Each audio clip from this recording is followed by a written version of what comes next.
ClickCease promises to block harmful traffic from wasting your budget on Google Ads.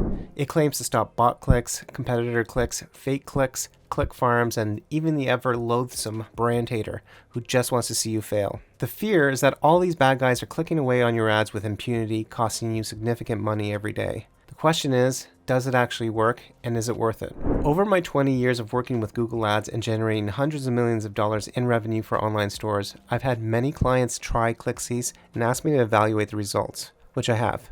I've also conducted a comprehensive study across dozens of accounts spending tens of millions of dollars in ad spend, measuring its effectiveness and impact. My ClickCease review?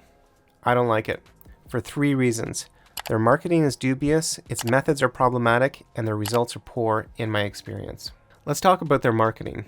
Their website touts a promise to protect your ads and website and block harmful traffic from wasting your budget. A lot of great marketing campaigns drill into a person's fear and offer a solution, right? And according to ClickCease, there's a lot to fear, which again is bot clicks, competitor clicks, fake clicks, which if you think about it for a second is a redundant call out here, click farms, which are defined here as large-scale click fraud operations that aren't accurately described as bots or competitors, or fake, whatever. And my favorite, the brand hater. Digging in further, ClickCease's parent company shares the following terrifying statistic. On paid search campaigns, an average of 14% of all clicks are from non-genuine sources. The source on this information is ClickCease.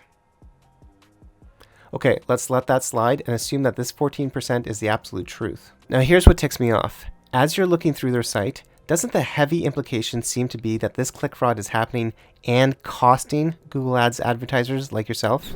Google Ads generated nearly $250 billion in 2023. 14% of that would mean over $33 billion being excessively charged to advertisers like you, with the winners being Google and the bad guys. If true, that's a pretty damning headline. But I want to show you something in your Google Ads account. All right, start at the campaign level. Go to columns here, modify columns, and type up here, invalid.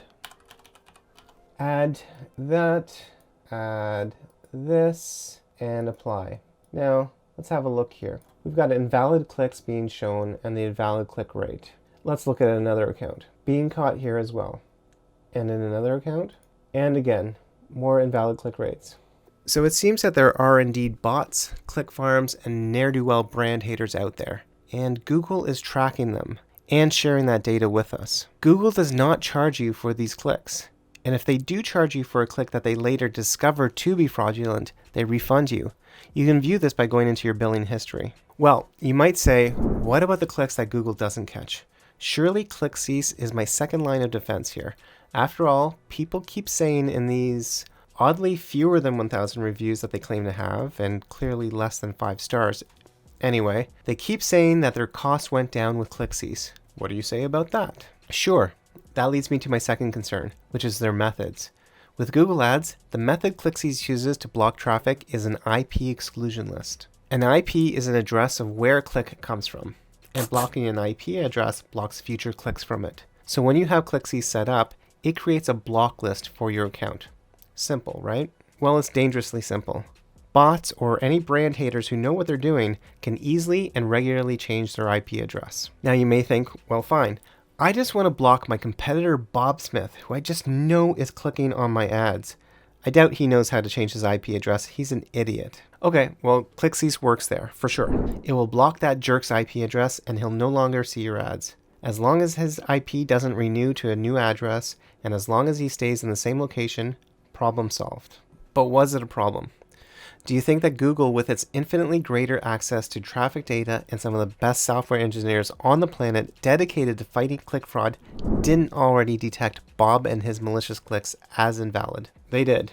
And by the way, how exactly is ClickCease determining what a fraudulent click is? They're very light on information here, but let's read together the scant details that they do share. Analyze your traffic for fraud. Each visit goes through ClickCease's fraud detection algorithm. Data points such as geolocation, click limit, VPN detection, and session behavior are taken into account among other data points. Once analyzed, is uniquely determined to be real or fraudulent. Well, that last sentence needs to be workshopped a little bit more, but let's move past that. So they're making decisions on what a fraudulent click is based on location, multiple clicks, use of a VPN, and other session behavior, whatever that means. Look, I could spend about 20 minutes talking about how alarmingly unsophisticated this seems to be, and why VPNs do not equal fraud, and why multiple clicks can be a very good thing. But the point ultimately is, how do you know if ClickCease is truly blocking harmful traffic that Google wouldn't have caught,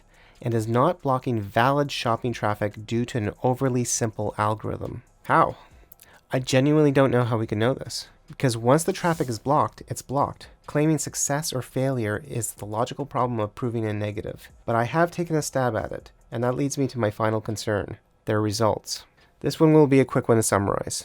In my experience, the results I've seen have been poor. Yes, spending goes down, but so does the traffic. So while you would expect the return on ad spend and conversion rates to increase after removing fraudulent clicks, I've seen no credible evidence of that. In fact, I observed notable decreases in repeat buyer rates and brand traffic before I finally pulled the plug on that very large test I mentioned earlier. And finally, more often than not, when I speak to fellow Google Ads experts, they hold the same reservations I do. I think you should save your money and give ClickCease a pass. If you want more tips and insights for optimizing your Google Ads, subscribe to this channel. If you found this video useful, please hit the thumbs up. Don't let the brand haters win.